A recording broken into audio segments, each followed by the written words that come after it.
guys, welcome back to my channel iChan in UK. अगर आपको याद हो लास्ट वीडियो में I spoke about the possible changes in the PSW visa and मैंने कहा था कि these changes are not confirmed yet. On Monday 12th of May this white paper got published on UK government website and white paper में basically यही है that they want to get rid of immigrants और जितना वो migration कम कर सकते हैं उतना वो करें. तो जितने भी उसमें बहुत सारे चेंजेस आ रहे हैं एंड जितने भी चेंजेस हैं that are going to have an impact on international students and immigrant population और जो भी people who are on a skilled worker visa और on a care visa, सब पे बहुत बड़ा impact है. So I'm going to talk about all these impacts. Okay, so first I'm going to talk about the care visas. So basically in this white paper they are saying that they want to end overseas recruitment for social care visas. So social care visa was basically एक visa होता था and a lot of people from India or any other Asian countries, they used to come to the UK and they used to work as care workers in care homes like adult care homes या old age home or dementia units. इधर उधर लोग like the immigrants they used to work there और बहुत आराम से visa मिल जाता था. Now they want to put an end to this visa and ऐसा नहीं है कि ये कोई केयर वर्कर्स की कोई एक्स्ट्रा स्किल थी जो उनकी कंट्री में स्किल शॉर्टेज थी. Nothing like that. बेसिकली जो केयर वर्कर्स थे उनकी पे बहुत अच्छी नहीं थी and that was the reason why वो चाहते थे कि इंडिया या कहीं से भी लोग आके लाइक काम करें as care workers. Now they are saying that they are going to increase the pay of care workers so that जो भी existing population है they can work as care workers और उनको immigrants की ज़रूरत पड़े ही ना. The second change I'm going to talk about is the PSW visa, the postgraduate visa. As I said, postgraduate visa student visa के बाद मिलता था to anybody who did undergrad or postgrad, उनको 2 years का मिलता था and PhD वालों को 3 साल का मिलता था. तो now they are saying that PSW जो है वो अब 18 मंथ्स का होएगा. पहले पूरे 24 मंथ्स का मिलता था, अब ये 18 मंथ्स का मिलेगा which is 1.5 years. To be honest 2 years में भी लोगों को गारंटीड जॉब नहीं मिलती थी. अब उन्होंने टाइम फ्रेम और भी कम कर दिया. Third thing is ILR is basically indefinite leave to remain और PR. So basically if someone is on a skilled worker visa for 5 years they can apply for ILR और उसके बाद they can apply for UK citizenship.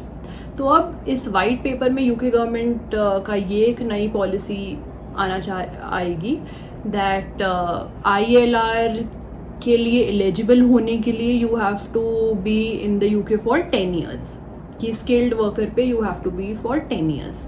अभी तक ये चीज़ actually clear नहीं हुई है कि 10 years किस बेसिस पे काउंट होएंगे, कि the person has to be on a skilled worker visa for 10 years या फिर 10 years in total. When I am saying in total मतलब कि if it is going to count the student visa duration, post PSW duration and skilled worker visa duration. अभी तक ये चीज़ clear नहीं हुई है. इसमें भी एक एक्सेप्शन है. जो लोग बहुत ही हाई स्किल्ड जॉब्स में जैसे कि डॉक्टर्स, इंजीनियर्स, AI या नर्सेज, उन लोगों का अभी तक जितना मैंने पढ़ा है कि उनका कोई फास्ट ट्रैक सेटलमेंट हो सकता है. शायद उनको 10 years का ड्यूरेशन मतलब 10 years तक उनको वेट ना करना पड़े. अगेन अभी कुछ क्लैरिटी बहुत ज़्यादा नहीं आई. Fourth change is English language requirements.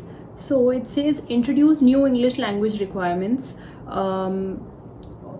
For both main applicants and the dependents. So basically पहले क्या होता था कि इनफैक्ट UK यूनिवर्सिटीज़ में बहुत ज़्यादा फ्लेक्सिबिलिटी थी कि काफ़ी यूनिवर्सिटीज़ में even if you wanted to come on a student visa बहुत यूनिवर्सिटीज़ में IELTS भी देने की ज़रूरत नहीं पड़ती थी. Now they are saying that applicants and dependents, दोनों एप्लीकेंट जो आ रहा है और जो भी उनकी फैमिली साथ में आ रही है, दोनों को इंग्लिश लैंग्वेज आनी ज़रूरी है, जिसके लिए असेसमेंट्स बेसिकली इंट्रोड्यूस न्यू किए जाएंगे so that जो भी लोग आ रहे हैं they are able to speak in English. The next change is going to be about the skilled worker threshold. So now what they're trying to do is that they're increasing the skilled worker threshold. तो पहले क्या होता था that even if you are on a RQF3, RQF3 is basically like a A level job.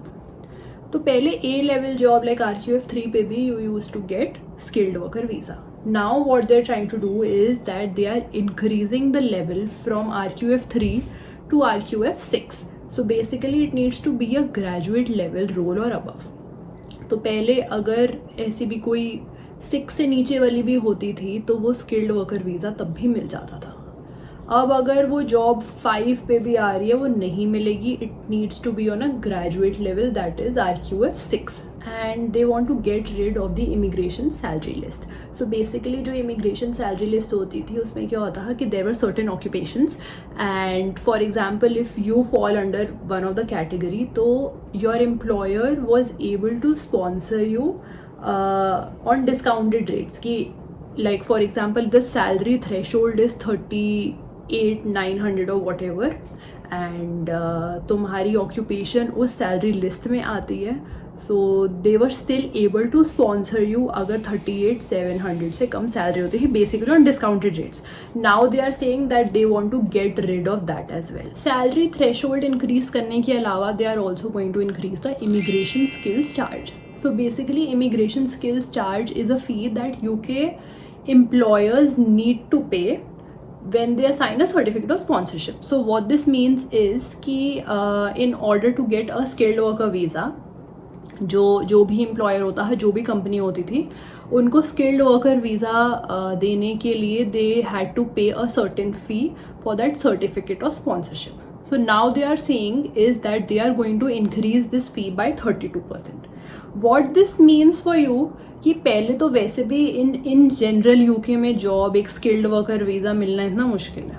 उसमें भी if they are going to increase this immigration skills charge by 32% तो जो employer है अगर एम्प्लॉयर को ऑप्शन मिल रहा है to pick a citizen over an immigrant तो obviously they are going to pick a citizen over. Still don't know कि ये changes आने में कितना टाइम लगे. changes आने में शायद महीने भी लग सकते हैं, changes आने में शायद साल भी लग सकता है. तो अभी ये changes confirmed नहीं है. This is just a proposal. So guys, what do you think about all these changes and what is going to impact you the most? Comment down and like this video and subscribe to my channel to get updates.